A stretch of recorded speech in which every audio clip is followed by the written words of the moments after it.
Fala galera, tranquilos, beleza? Numa boa, vamos lá. Professor Wagner Souza na área, vamos fazer aí o comentário do nosso gabarito extraoficial aí para a prova da Secretaria de Saúde do Distrito Federal. Então, sem mais delongas, acompanha na tela aí comigo e vamos conferir aí as questões da banca. Vemos aí a primeira, né? A referência ao Relatório Mundial de Felicidade da ONU é empregada no primeiro parágrafo do texto para... Vamos lá, galera. No primeiro parágrafo de texto, nós temos justamente essa informação aí, ó. Outro elemento que traz por trás da tendência de buscar terapia é o entristecimento das pessoas, diz o psicanalista Lucas Lake, que discute a saúde mental na internet. Sua visão é amparada pelo Relatório Mundial da Felicidade da ONU. Faltou um daí, mas tudo bem. Veja então que, quando ele, no contexto, se faz essa referência ao relatório mundial, é para mostrar a participação do psicanalista nessa elaboração? Não, é para indicar o embasamento da opinião dele. Também não é para refutar o posicionamento do psicanalista, também não é para expressar a presença de pacientes nos dados, também não é para convocar os leitores, no caso, a continuarem terapias. É simplesmente para fundamentar, dar o embasamento disso que ele está falando. A sua visão é amparada, é fundamentada. Então, letra B de bola é a nossa resposta, beleza? Vamos para o número 2. Eis aí, ó. A classificação morfológica de uma palavra deve considerar seu emprego no contexto em que está inserida. Nesse sentido, pode-se afirmar que o vocábulo entristecimento é... O vocábulo entristecimento aparece aí nesse trechinho.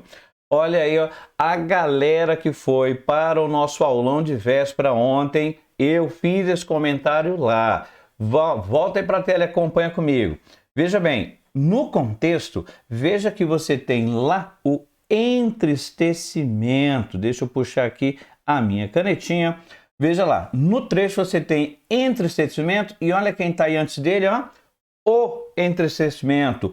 O, galera, é um artigo e o artigo, em regra, serve para expressar o gênero e número de um substantivo. Então, nosso entristecimento aqui nada mais é do que um substantivo. Por isso, a resposta é a letra D de dado. Não é verbo, não é adjetivo, não é advérbio, é o substantivo que dá nome, no caso aí, a ação entristecer. Então, letra D de dado é o gabarito. Vamos para a terceira. O texto destaca o ponto de vista de um psicanalista acerca do potencial da terapia. Segundo ele, a precarização da vida é a causa das doenças mentais, a popularização da terapia pode resolver problemas do mundo, a terapia contribui para mudanças na esfera individual, a terapia ela continua sendo exclusivamente elitista, ou o cuidado com o corpo inibe o cuidado da cabeça. Galera, o trecho que nos traz a resposta é esse daí, ó. Crítico a quem se preocupa com a saúde mental sem refletir sobre a precarização da vida, o psicanalista salienta que a terapia não vai resolver os problemas do mundo, como a pobreza, o racismo, o machismo, mas pode ajudar quem sofre disso a enfrentar o problema da melhor maneira. Ou seja, a terapia alcança a esfera individual. Por isso aí, galera, gabarito C, a terapia contribui para a mudança na esfera individual, tá? Não vai resolver os problemas do mundo, como o item B falou. Também não é a causa das doenças mentais, a precarização não é a causa das doenças mentais. Também ele diz que, no caso, já não é verdade que seja exclusivamente elitista, né? O texto também fala isso. E também não há nada que diga que cuidar do corpo inibe o cuidar com a cabeça. Na verdade, ele diz que são duas coisas que devem acontecer. Já que a gente cuida do corpo, tem de cuidar da cabeça também. Letra C, galera, é o nosso gabarito. Próxima, vamos lá. Essas obras ajudam a desconstruir não há ocorrência de crase, motivo pelo qual não foi empregado o acento grave. Dentre as alternativas abaixo, assinale a única em que esse acento deveria ocorrer. Conforme a gente viu nas nossas aulas, a banca IBFC ela trabalha com situações relativamente simples de crase e você pode ou analisar a estrutura ou utilizar aquele método prático, trocando para o masculino, para ver se no masculino aparece ao. Ao no masculino, crase no feminino. Nesse caso, então, você vai perceber, voltando aí para a tela, que você só tem essa possibilidade na letra B de bola. Sua dedicação à escrita. Se em vez de escrita você colocasse aí livro, ficaria sua dedicação ao livro. Então, é justamente aqui, na letra B de bola, que existe a possibilidade de você colocar crase. dedicação ao livro, dedicação à escrita. Letra B de bola é o nosso gabarito. Na letra A é impossível a ocorrência de crase porque você não tem artigo aqui, ó. Não tem um artigo antes de uma. O artigo indefinido já está lá, então o artigo definido não pode aparecer. Mesmo porque você poderia dizer, todo esse apoio faz jus a um bom prêmio. Tá vendo? Não apareceu ao, então nada de crase. Na letra C, prende-se a ideias. A no singular, lembra lá nas nossas aulas? Todas as vezes que você tem um A no singular, seguido de uma expressão plural, é sem crase. Você não aceita artigo, consequentemente não aceita crase. Então, nada de crase na letra D. Fico atento a essa, veja. Assim como na letra D de dado eu poderia dizer você é importante, sem artigo, também o essa pergunta é importante, não traz artigo. Então, nada de artigo aqui, galera, nada de artigo aqui, então nada de crase, somente a letra B efetivamente pode ter crase. Vamos lá agora para número 5. Eis aí, ó. De acordo com o texto, os heróis e heroínas representam um modelo de comportamento idealizado a ser seguido, são personagens restritos à construção histórica de poucos países, devem perdoar aqueles que se envolvam na direção de facções, são personagens incomuns na construção de uma ideia de pátria ou contribuem para a elaboração dos sentidos que justifiquem faltas de um país. Galera, a resposta está nesse trecho aí, ó. Um país como a Brusundanga precisa ter os seus heróis e as suas heroínas para justificar aos olhos do seu povo a existência fácil e opulenta das facções que a têm dirigido.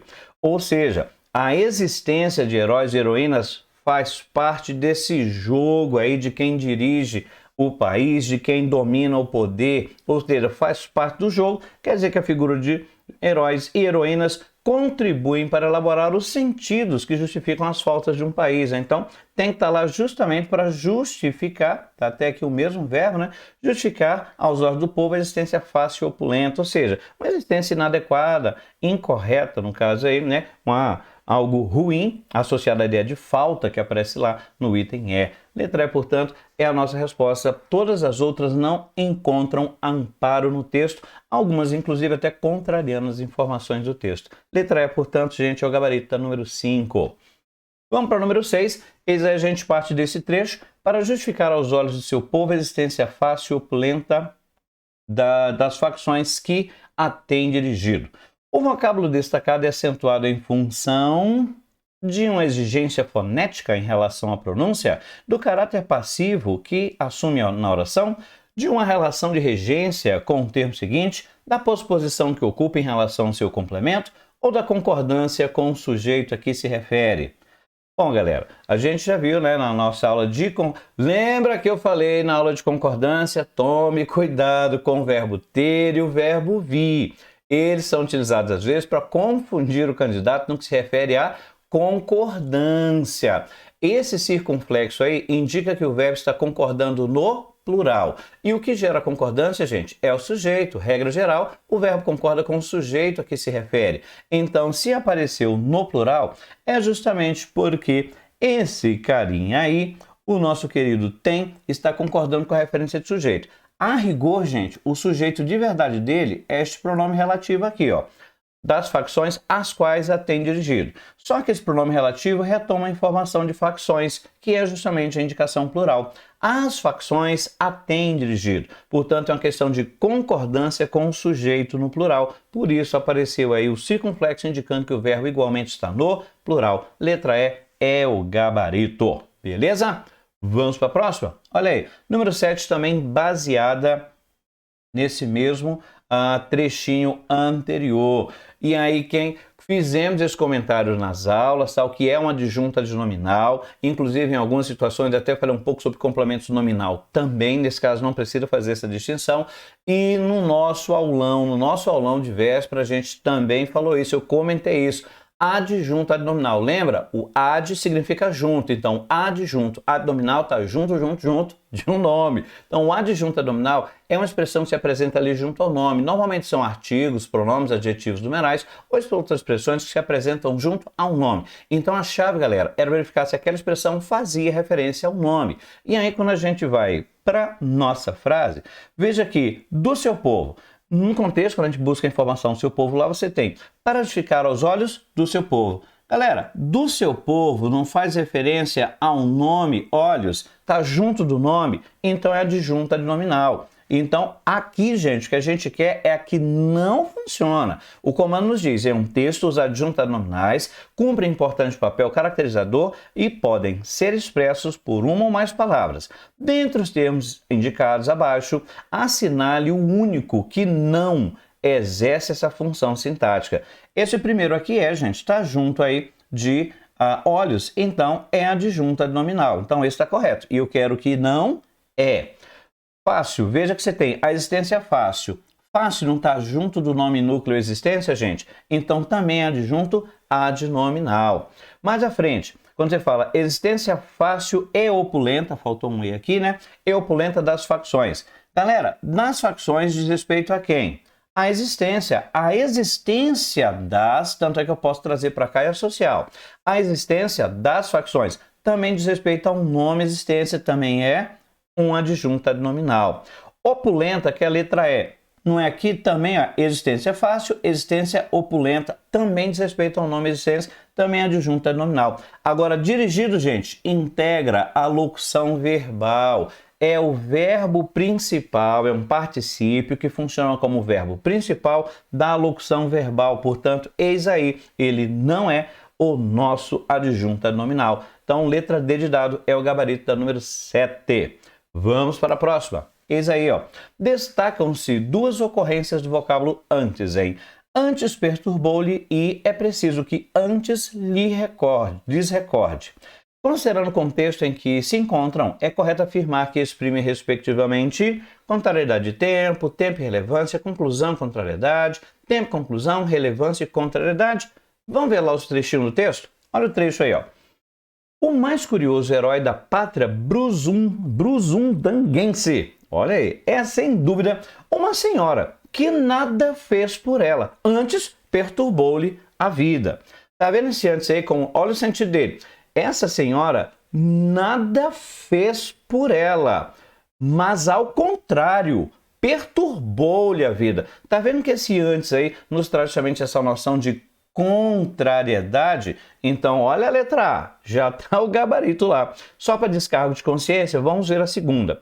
Para bem compreenderem o meu pensamento, é preciso que antes lhes recorde por alto alguns pontos da história. Então, antes, em um momento anterior. Veja que esse segundo, de fato, tem valor temporal. Galera, letra A é o gabarito, então, da número 8. Beleza?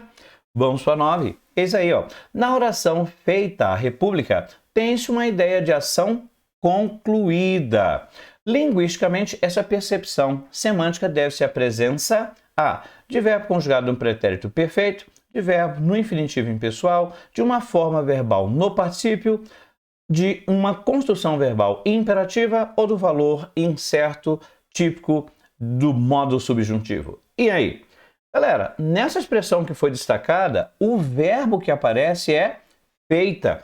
E o que é feita? É o particípio do verbo fazer. E quando você diz naturalmente que uma determinada coisa foi feita, a determinada coisa está feita, dá noção o quê? De que está concluído, algo que já aconteceu. Então é justamente o particípio que tem essa capacidade de expressar essa informação aí de ideia de ação concluída. Portanto, galera, aqui é o particípio que traz essa informação. Letra C, então, é o gabarito. Vamos para 8. Opa, para 10, aliás, olha aí. Vou fazê-lo. No quinto parágrafo, o narrador emprega o pronome átro na posição enclítica, ou seja, depois do verbo. Então, o pronome cumpre o papel de relacionar as partes do texto da seguinte forma: explicitando a interação com o leitor, ou seja, se fazê-lo no caso de respeito ao leitor. Olha, eu quero cumprimentá-lo, leitor. É nesse contexto?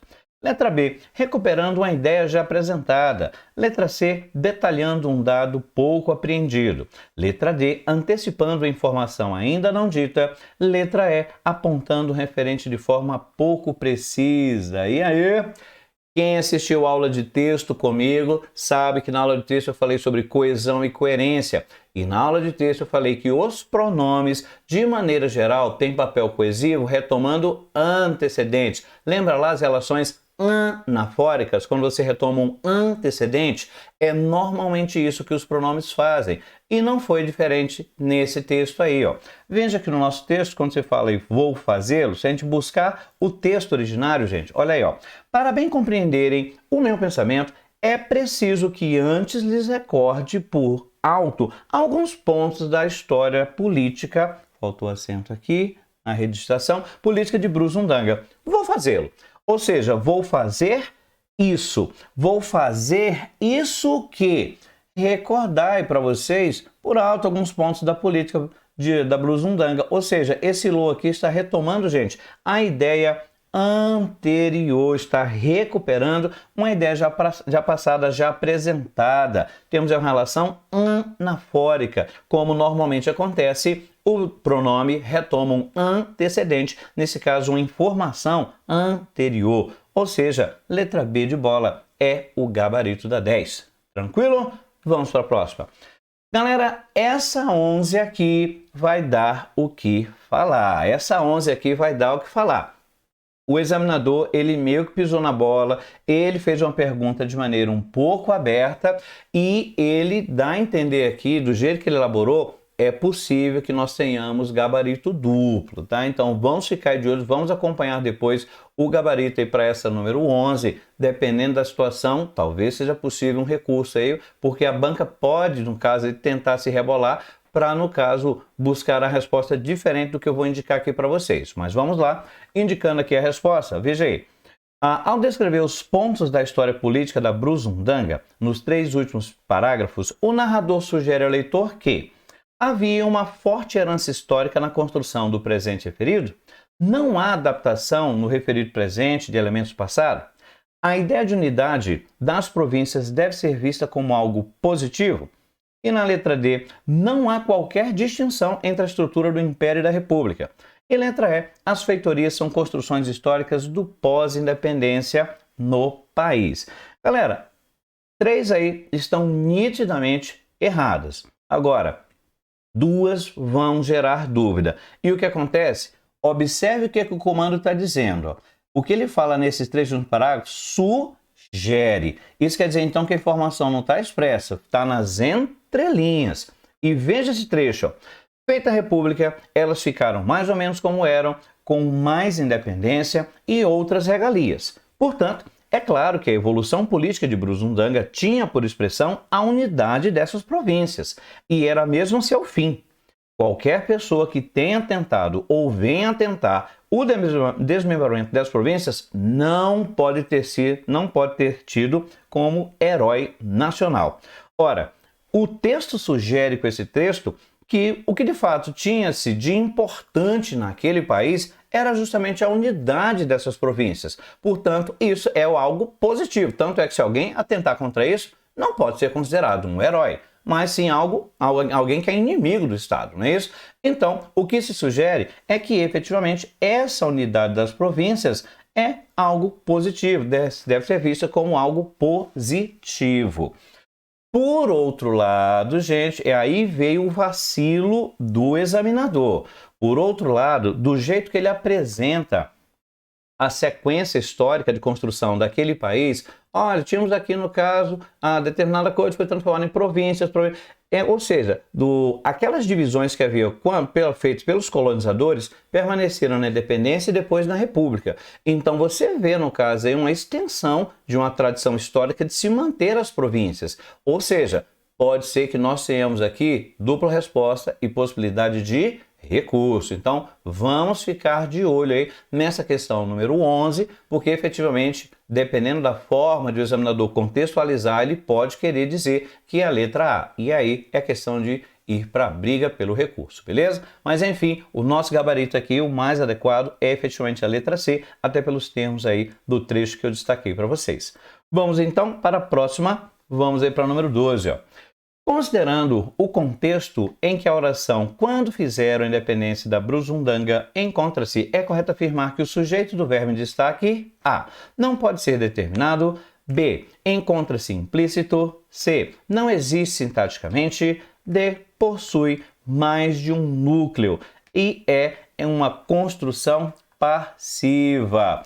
outro comentário que nós fizemos no nosso aulão de véspera. Eu falei que o sujeito indeterminado é aquele que não está escrito na frase e você não sabe dizer no contexto quem é, representado pela terceira pessoa do plural, subentendendo um eles que você não consegue dizer. Pode ser também com C, índice de indeterminação do sujeito, ou então pode ser o verbo no infinitivo, mas frequentemente a indeterminação do sujeito acontece com a terceira pessoa do plural, subentendendo um eles que você não sabe dizer no contexto quem é. Então fizemos essa revisão lá no nosso aulão de véspera e olha o trecho em que isso aparece, gente.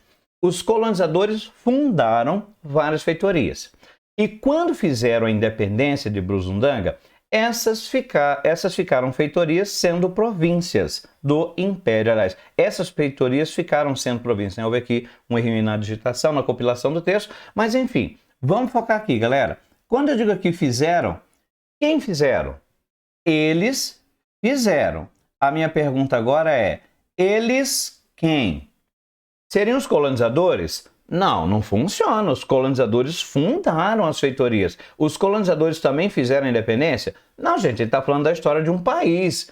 Naturalmente, quem colonizou não foi quem fez a independência. Consequentemente, esse aqui é um eles que a gente não sabe dizer quem é no contexto. Ou seja, isso é um sujeito indeterminado. Não pode ser determinado. Letra A é o nosso gabarito. Tranquilo?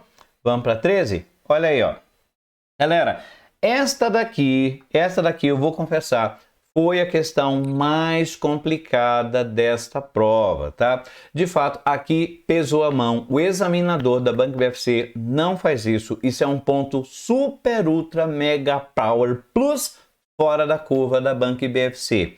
Ele questionou classificação de tempos compostos. Isso é raríssimo, muito raro, mesmo em órgãos um pouco mais complexos e puxados, como por exemplo a FGV. E aqui eles conseguiram colocar essa questão. Essa questão, de fato, gente, é uma questão bem complicada, mas eu vou explicar para você como é que a gente identifica um tempo composto.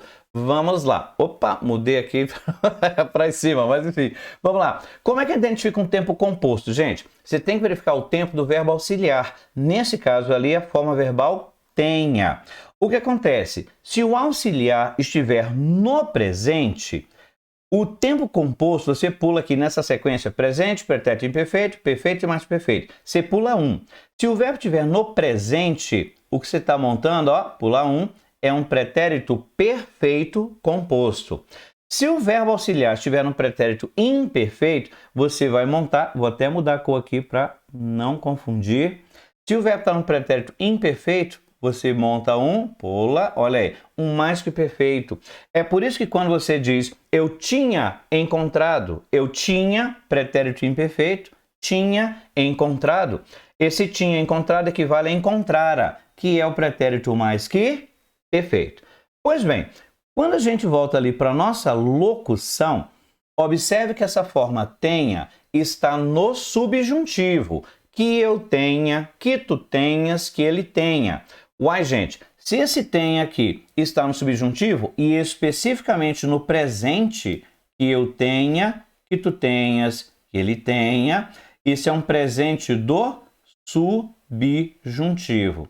Primeira coisa que você vai considerar, se o verbo está no presente subjuntivo, é lógico que esse tempo composto não é do indicativo. E aí ficamos com essas duas opções. E o que a gente tem que observar? Se o verbo auxiliar está no presente do subjuntivo, então você tem um pretérito perfeito do subjuntivo. Portanto, a letra D é o gabarito, beleza?